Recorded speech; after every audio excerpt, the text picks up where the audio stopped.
هذه الشيلة إهداء من أم سلمان آل فروان إلى أم العرسان طفلة آل سالم، وتقول لها ألف مبروك وتهنيتي يا الغالية. جموع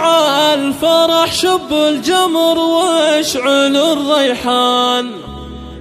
لعيون أم محمد أقبلت حي طاريها، وصفوا لها الصفين وخلوا لها الميدان، وهنوا لها هنوا بفرحة غواليها.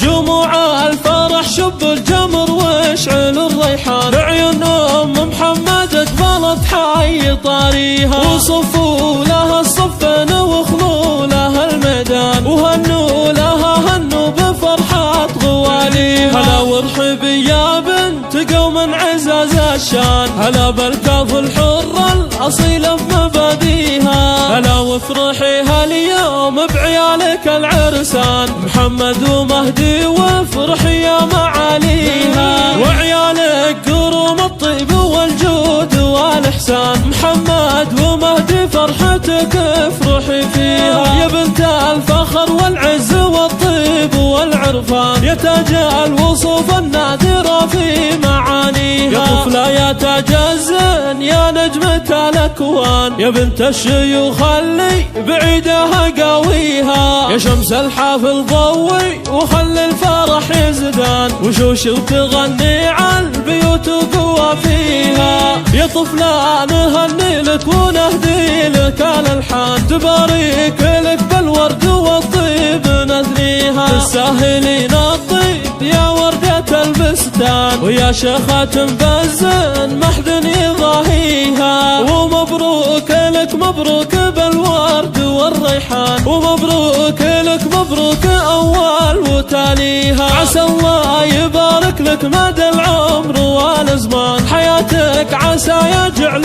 ربي يهنيها، أصيلة كريمة في المواقف لها عنوان، بمدح الكاف ومهما كتبنا منو فيها، وفي الختم صلوا على النبي واذكروا الرحمن، وقولوا ما شاء الله